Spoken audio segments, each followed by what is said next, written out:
Good morning, everybody. Today's Wednesday, April 23rd. I'm John Weigell here with Juliet, Bennett, and this is the Hustle Daily Show.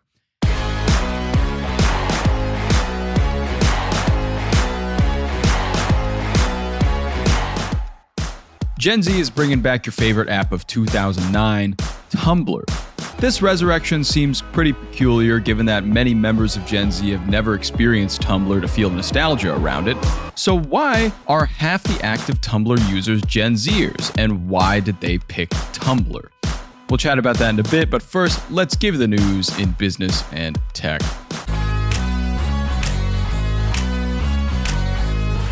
To start us off today, Chobani, the yogurt company started in 2005, is opening a 1 million square foot factory in Rome, New York that will cost $1.2 billion to make and produce 1 billion pounds of dairy products annually.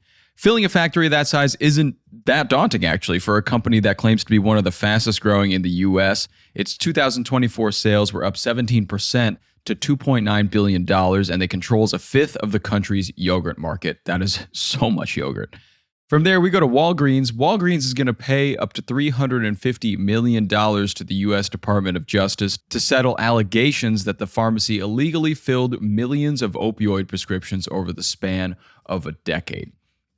And then we get into some AI and tech. Stop being so nice to your chatbots. Sam Altman confirmed via X that saying please and thank you to ChatGPT results in millions of dollars in operational expenses. The polite responses also up OpenAI's water payment significantly. For example, quote, "You are welcome" is said to cost 1.5 ounces of water to make so that they could cool the data centers. That's crazy. And finally, Blue Sky announced check marks for, quote, "authentic and notable accounts." The platform will verify accounts itself or allow some accounts like the New York Times to verify associated accounts. Users will not be able to apply for status just yet, so we're getting the verification wave on Blue Sky too.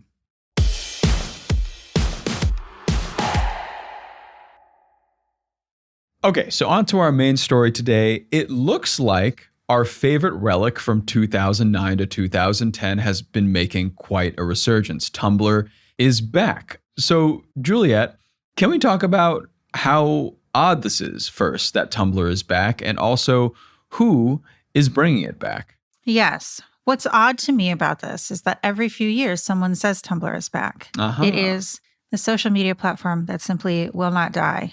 And I think there's a reason for it. I think Tumblr is charming. Yeah. Yeah.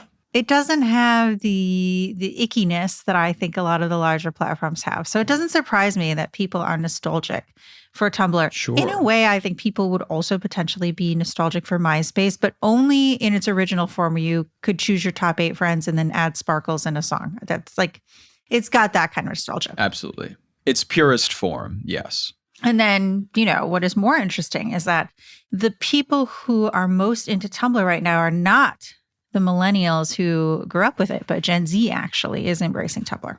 Yeah, that's super fascinating to me because, as you said, Tumblr is the least icky and also kind of least problematic of a lot of social media platforms right now. Of course, you have your Elon Musk spearheaded X, you have your Meta spearheaded Mark Zuckerberg. I guess I can see Tumblr being in a good position with other applications like a Blue Sky in being deemed healthy or safe or a fun environment to be in on the internet. So what are some numbers on this? How many Gen Zers are actually going on to Tumblr and what percentage of the user base reflects that?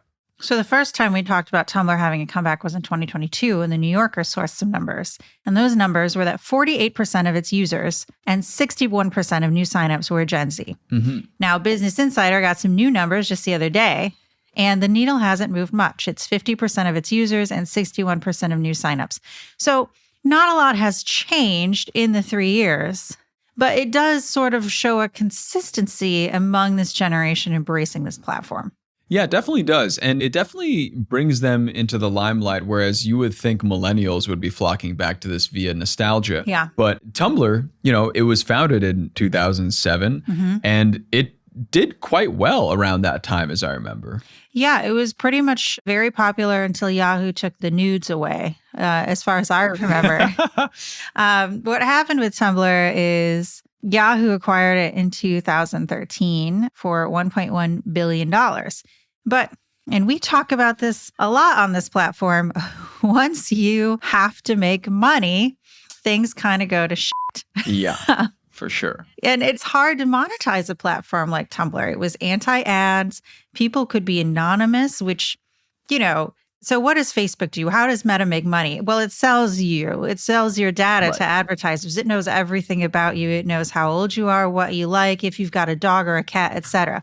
But Tumblr allowed you to be anonymous. I mean, you could make up a whole persona to be. Yeah. So it was very hard for advertisers to latch onto people or target ads to them. And then on top of that, nudity was allowed, adult content was allowed, and a lot of advertisers don't want to be tied to adult content.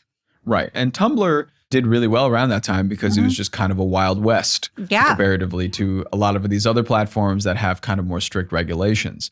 But, to your point earlier that they got sold to Yahoo for over $1 billion, they turned that around and then got sold in 2019 for $3 million. Right. So their stock dropped quite a bit because Yahoo is probably struggling with how do I make this thing profitable, and eventually just kind of gave up on it. But today, what brings about the turnaround? Well, so the way that this worked was Yahoo basically promised not to screw Tumblr up, and then it took away nudes and all the stuff that people liked about it. And then, of course, it screwed it up. Now, Yahoo did not sell Tumblr. Yahoo was acquired by Verizon, and then Automatic, which owns WordPress, acquired Tumblr in 2019. That's when it sold for about $3 million. And Automatic's kind of an interesting company, and the changes they have made have been kind of interesting. So they added a video and a GIF or GIF, whatever your preference is, tab, sort of putting it in competition with TikTok. But perhaps more interesting, they have plans to join the Fediverse, which that's what Blue Sky is, right? This decentralized app thing. And I think that's kind of what people want, what people are sort of moving towards are these decentralized platforms. But largely, the way Tumblr looks and the way Tumblr functions has stayed pretty much the same. There haven't been all these weird bells and whistles that nobody's asking for. I logged into Tumblr for the first time in about a decade the other day. I don't think I ever maintained a Tumblr. I think I just had like an account to look at other people's Tumblrs. Sure. And, I had pretty much the same experience that all these other reporters and people who logged in for the first time in 10 years found, which was that you are getting ads, you're being served ads. They're kind of random. But at the same time, the content that you are getting is pretty different. I didn't come across a single influencer trying to sell me on their aspirational lifestyle. Right. I didn't come across very many political arguments or, just negativity. It was a lot of just art and fandoms and absurdist memes. Yeah. It seems like very early internet with no, what did they call it? Slop? Yeah. Or brain rot or any of that stuff. And I'm guessing that's why Gen Z is more interested in it. It seems a bit more free and also a bit less like an attack on the senses. Yeah, and I think it leans into like being weird and kind of having vibes. And when you think about what people, especially younger people, are gravitating toward online today, it's cozy games. It's hanging out in Stardew Valley. People are buying plushies at an alarming rate. People just want to be the lo-fi girl in the video with the little cat. I think that is the warm aesthetic that Tumblr provides. It's very vibey. That's the goal. When you log into Facebook, it's boomers. When you go on Blue Sky, it's millennials freaking out. When you go on Tumblr, it's Gen Z and they're vibing. It's just good times. And I think people like that. The question is, are the vibes sustainable? Yeah, that's a good question. I imagine that this platform that's consistently hard to advertise on wouldn't have much going in the way of advertisements, but has that door been opened? Is there a door to profitability for Tumblr? Yeah, and that's what I also think is really interesting. So Business Insider talked to Andrew Roth, who's a founder of a Gen Z-focused research and consulting firm and who is also a Gen Z person. And he suggested that it could capitalize on monetizing users' intentions on social media versus their intention. So figuring out what their desires are and how to reach them. So instead of using this attention economy, being like, what do people want? What do people actually want to see? And I think that's going to be difficult to do without these weird algorithms that are targeting you constantly. Right. But I also think at the same time, it might work because when I log into Instagram, I find the algorithms are a little too much. Yeah. If I look up I don't know, anything, a pillowcase, a water bottle, literally anything, and then I buy it, for the next 6 days, I am just getting targeted with ads for a water bottle. Even if you don't buy it, they just give it to you. Right. I already bought it. I don't need it again. Or I decided I didn't want it. Please stop. Like, they're targeting me so specifically and so hard, but not in a way that's exposing me to any new thing or any new brand that I would give a shit about. Right. And I think there's a large opportunity here to have more thoughtful ads that sort of just, instead of leaning into consumerism, sort of lean into brand engagement. And at the same time, I think we've also learned that maybe people don't want to be sold to literally all of the time. You have so many people complaining about Meta and Instagram and wanting to drop these platforms. You've got advertisers bailing from X because they don't like what Elon Musk is doing. Mm-hmm. I think there is a new way to advertise, and Tumblr might be the place where people could figure that out, as long as they don't go overboard and enshittify it like every other platform, in which case, I don't know, see you on Blue Sky, I guess. Yeah, I guess so. And I just look forward to being back here in 3 years, once again, telling you, Tumblr's back. Look at that. Yeah. Gen Alpha loves Tumblr. Yeah. Oh, yeah.